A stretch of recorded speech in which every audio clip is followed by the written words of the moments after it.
ಎಲ್ಲರಿಗೂ ನಮಸ್ಕಾರ. ಇದು ಮಂಕುತಿಮ್ಮನ ಕಗ್ಗದ 779ನೇ ಪದ್ಯ.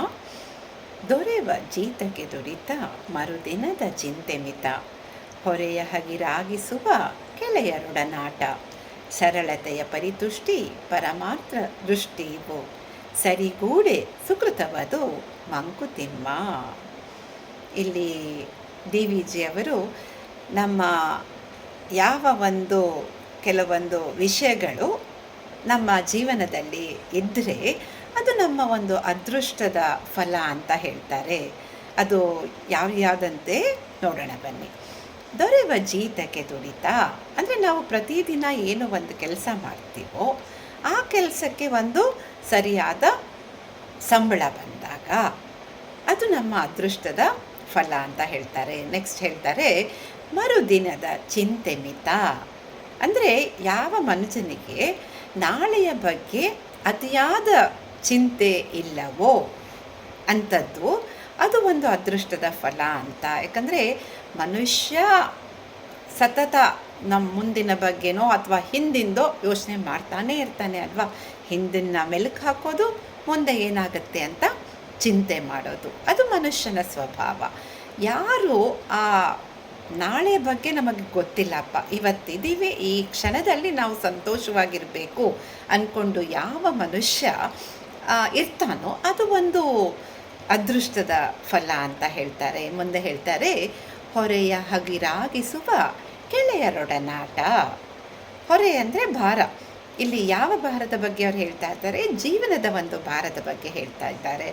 ಜೀವನದಲ್ಲಿ ಯಾವಾಗ ನೀವು ಸ್ನೇಹಿತರ ಜೊತೆ ಇದ್ದಾಗ ನಿಮ್ಮ ಎಲ್ಲ ನೋವಿನಲ್ಲಿ ಇದೆಲ್ಲ ಕಮ್ಮಿ ಅಂದ್ಕೊಂಡು ನೀವು ನೋವುಗಳನ್ನೆಲ್ಲ ಮರೆತು ಎಷ್ಟು ಸಂತೋಷವಾಗಿ ಇರ್ತೀವಿ ಅಲ್ವಾ.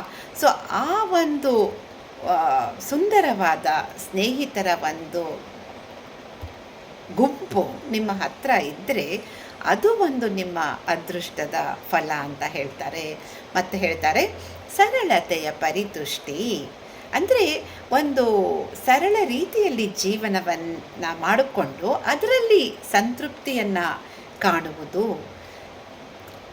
High thinking and simple living ಅಂತ ಏನು ಹೇಳ್ತೀವಲ್ಲ, ಅದರಲ್ಲಿ ಪ್ರಕಾರ ನಾವು ಒಂದು ಸರಳವಾದ ಜೀವನವನ್ನು ನಡೆಸ್ಕೊಂಡು ಹೋಗಿ ಅದರಲ್ಲೇ ಒಂದು ತೃಪ್ತಿಯನ್ನು ಕಾಣ್ತಾ ಇದ್ದರೆ ಅದು ಒಂದು ಅದೃಷ್ಟದ ಫಲ ಅಂತ ಹೇಳ್ತಾರೆ. ಮುಂದೆ ಹೇಳ್ತಾರೆ, ಪರಮಾರ್ಥ ದೃಷ್ಟಿವು ಅಂದರೆ ಪರಮಾರ್ಥವನ್ನು ಗಳಿಸುವುದರಲ್ಲಿ ದೃಷ್ಟಿ ಇಟ್ಟುಕೊಂಡಿರೋದು.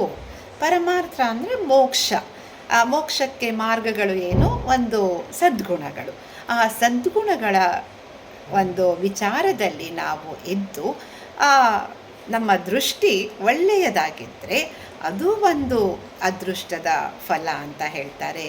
ಸೊ ಇವೆಲ್ಲ ಏನಂತೆ, ಇವೆಲ್ಲ ಸರಿಗೂಡೆ ಸುಕೃತವದು ಅಂದರೆ ಇವೆಲ್ಲ ಕೂಡಿ ಬಂದರೆ ಅದು ನಮ್ಮ ಒಂದು ಯಾವುದೋ ಜನ್ಮದ ಒಂದು ಪುಣ್ಯದ ಫಲ ಅಂತ ಹೇಳ್ತಾರೆ. ಮನುಷ್ಯನಲ್ಲಿ ಒಂದು ಅವನಿಗೆ ದಿನನಿತ್ಯ ಒಂದು ಜೀವನ ಸಾಗಿಸೋಕ್ಕೆ ಒಂದು ಕಾರ್ಯಗಳು ಮಾಡಿಕೊಂಡು ಅದಕ್ಕೆ ಬರೋ ಒಂದು ಸಂಬಳ ಬಂದದಿಂದ ಮತ್ತು ಬಹಳಷ್ಟು ನಾಳೆಯ ಬಗ್ಗೆ ಚಿಂತೆ ಮಾಡದೇ ಇರೋದು, ಮತ್ತು ಒಂದು ಸುಂದರವಾದ ಒಂದು ಸ್ನೇಹಿತರ ಬಳಗ ಹಾಗೂ ಮತ್ತು ಒಂದು ಸರಳವಾದ ಜೀವನದಲ್ಲಿ ತೃಪ್ತಿಯನ್ನು ಕಾಣೋದು ಮತ್ತು ಆ ಪರಮಾರ್ಥದಲ್ಲಿ ದೃಷ್ಟಿಯನ್ನು ಹೊಂದಿದರೆ ಅದೇ ಒಂದು ಅದೃಷ್ಟದ ಫಲ ಅಂತ ತಿಳಿಸ್ಕೊಡ್ತಾ ಇದ್ದಾರೆ.